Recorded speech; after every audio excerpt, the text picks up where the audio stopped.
Ma'asyiral muslimin yang dimuliakan Allah Subhanahu wa taala. Insyaallah di pagi hari ini kita akan membahas kitab Arba'in Nawawi karya besar Abu Zakaria atau dikenal dengan Yahya ibn Sharaf atau dikenal dengan An-Nawawi Asy-Syafi'i rahimahullahu ta'ala. Jadi kunyahnya Abu Zakaria, namanya Yahya ibn Sharaf, dan karena berasal dari Nawa makanya beliau disebut Al-Imam An-Nawawi. Dia seorang muhaddits faqih lughawi, jadi pakar hadis, pakar fikih, dan juga seorang ahli bahasa. Bahkan dia salah satu dari tokoh yang sangat luar biasa khususnya di dalam madhab Syafi'i. Jadi fatwa-fatwa Imam Nawawi ini diperhitungkan dalam madhab Syafi'i. Dan banyak karya beliau yang menjadikan rujukan baik para ulama setelahnya, baik dalam bidang fikih, dalam bidang hadis, dalam bidang bahasa, dan funun yang lainnya, sehingga karya-karyanya itu sangat berkah seperti Riyadhus Shalihin, Al-Adhkar, Minhajut Talibin, dan juga salah satu kitab yang kita akan bahas adalah Arba'in An-Nawawi.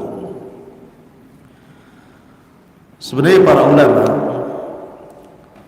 ketika mengumpulkan hadis Nabi sallallahu alaihi wasallam, 40 hadis itu bukan Imam Nawawi saja, banyak, dimulai daripada Abdullah ibn Mubarak dan diakhiri dengan Al-Imam Al-Baihaqi rahimahullah ta'ala. Jadi Imam Nawawi ini salah satu dari 13 ulama yang mengumpulkan hadis yang disebut dengan Arba'un, 40 kumpulan hadis. Kenapa 40 saja? Kenapa tidak lebih daripada 40? Bukankah hadis Rasul itu banyak? Kenapa mesti 40? Ada yang mengatakan bahwa sebenarnya bukan 40 hadis. Imam Nawawi itu mencantumkan dalam kitab Arba'un itu 42 hadis, sebagaimana disebutkan oleh Imam Ibn Rajab Al-Hambali. Bahkan Imam Ibn Rajab ketika mensyarah kitab Arba'in Nawawi itu menambahkan 8 hadis. Jadi dari 42 hadis yang dicatat Imam Nawawi, kemudian ditambah 8 hadis sehingga menjadi 50 hadis, dan itu dicantumkan dalam kitab beliau Al-Jami' Al-Ulum wal Hikam. Ada yang mengatakan bahwa kenapa para ulama sangat bersemangat mengumpulkan hadis dalam sebuah kitab dan jumlahnya 40 atau mungkin 40 kurang lebih. Karena ada hadis Nabi sallallahu alaihi wasallam mengatakan, "Man jama'a ala ummati arba'in hadisan ba'atsallahu yaumal qiyamah faqihan." Dalam riwayat kuntu lahu syafi'an. Barang siapa yang mengumpulkan hadis, kata Nabi sallallahu alaihi wasallam, dan jumlahnya 40 untuk umatku, maka dia akan dibangkitkan pada hari kiamat menjadi faqih, cerdas.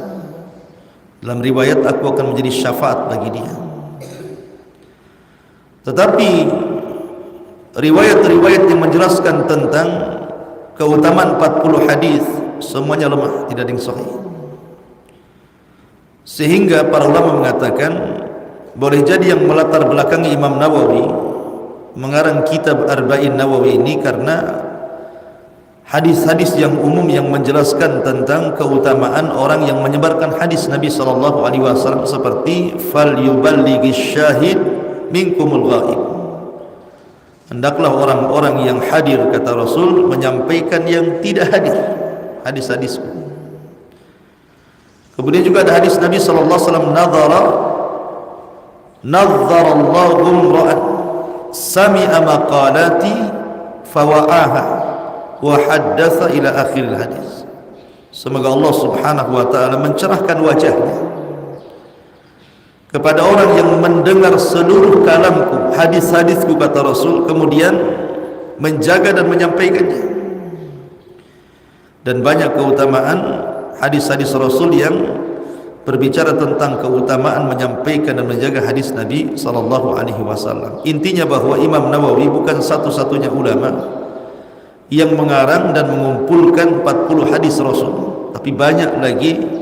Dan yang pertama kali mengumpulkan 40 hadis adalah Abdullah ibnu Mubarak, dan yang terakhir adalah Al-Imam Al-Baihaqi rahimahullahu ta'ala. Nah, Imam Nawawi ini satu di antara sekian ulama yang berusaha mengumpulkan 40 hadis Nabi sallallahu alaihi wasallam. Lah, Imam Nawawi sendiri diberkahi umurnya oleh Allah Subhanahu wa taala karena wafat beliau itu sangat muda sekali dan dia belum menikah. Jadi Imam Nawawi itu dilahirkan pada tahun 631 Hijriah dan wafat pada tahun 676 Hijriah. Ya, kurang lebih 40 tahun usianya itu sudah wafat. Tetapi Imam Nawawi itu diberikan keberkahan waktu. Jadi dengan usia yang sangat muda beliau meninggal, dan dengan karya yang sangat besar dan banyak, seolah-olah waktu bagi Imam Nawawi itu satu hari dipanjangkan bagi dia. Karena Imam Nawawi ini banyak karyanya, bahkan dia sempat kemudian mengarang syarah daripada Sahih Bukhari. Kalau Sahih Muslim sudah jelas, beliau syarah dari awal sampai akhir, bahkan syarahnya terbaik dari syarah-syarah Sahih Muslim. Kemudian juga beliau hendak mensyarah kitab Sahih Bukhari, tetapi karena usianya yang pendek sehingga hanya beberapa jilid saja, kemudian belum meninggal. Kata para ulama, kalaulah Imam Nawawi berhasil mensyarah kitab Bukhari, tentu syarahnya akan menjadi syarah terbaik dari seluruh syuruhat para ulama tentang Sahih Bukhari. Saking cerdasnya Imam Nawawi rahimahullahu ta'ala. Beliau dilahirkan di sebuah tempat namanya An-Nawa, makanya nisbatnya kepada imam ini menjadi Nawawi pada tahun 631 Hijriah. Ketika beliau berusia 10 tahun, maka Allah Subhanahu wa taala membuatkan bagi Imam Nawawi ini semacam dukan toko untuk dijaga. Diajari bisnis sama bapaknya. Akhirnya beliau pun merawat toko tersebut. Tapi karena kecintaannya kepada ilmu, terutama Al-Quran di masa kecil dan juga menghafalnya, beliau tidak terlalu menyibukkan diri untuk belajar bisnis. Tapi beliau malah kemudian menghafal Quran di waktu ketika usianya belum balik.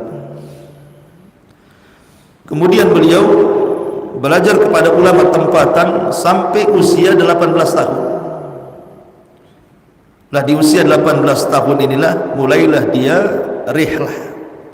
Biasa kebiasaan para ulama, rihlah, safar ke sana kemari hanya untuk bertalabul ilmi. Dan yang pertama kali rihlah, beliau meninggalkan Nawa kemudian ke Damaskus.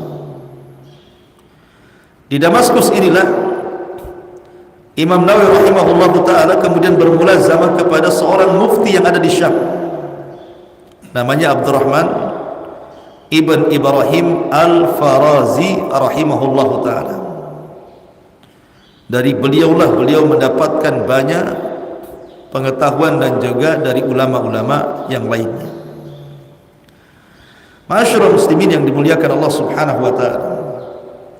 Setelah kemudian beliau safar ke Damaskus dan belajar kepada banyak para ulama di Damaskus, maka kemudian ketika usianya sudah 28 tahun, artinya lama ya di Damaskus kan, karena dari 18 tahun sampai ke 28 tahun, berarti berapa tahun di Damaskus? 10 tahun. Belajar 10 tahun di Damaskus sampai usianya 28 tahun. Maka kemudian dia pun hendak haji dari Damaskus ini berangkat ke Mekah. Maka beliau pun melaksanakan haji, kemudian disempatkan berziarah ke kuburan Imam Syafi'i. Kemudian setelah berziarah kepada kuburan Imam Syafi'i, karena bagaimanapun dia pengagum Imam Syafi'i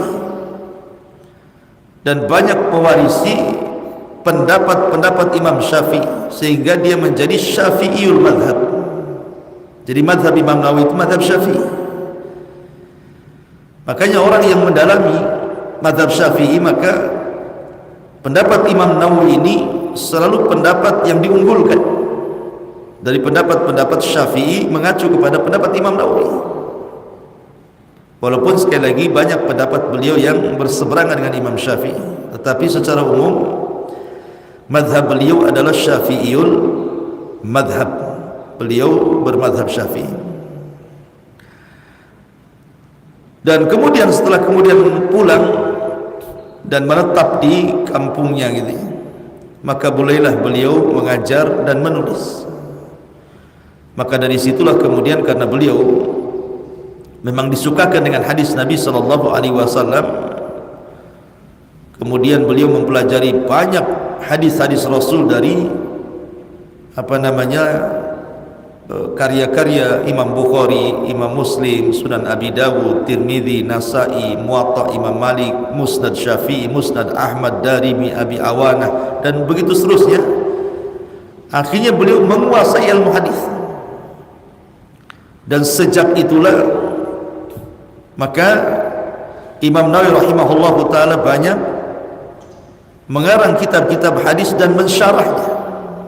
Salah satunya syarah yang masyhur adalah syarah Sahih Muslim. Itu syarah terbaik Imam Nawawi. Dan berusaha mensyarah Sahih Bukhari tapi tidak selesai. Dan karya-karyanya berkah ya kawan. Hampir semua pesantren satu dunia, bukan di Indonesia saja, satu dunia, di pesantren-pesantren Islam, kitab Imam Nawawi itu menjadi kitab rujukan para ulama. Bahkan kitabnya adalah kitab terbanyak yang dicetak setelah Al-Quran.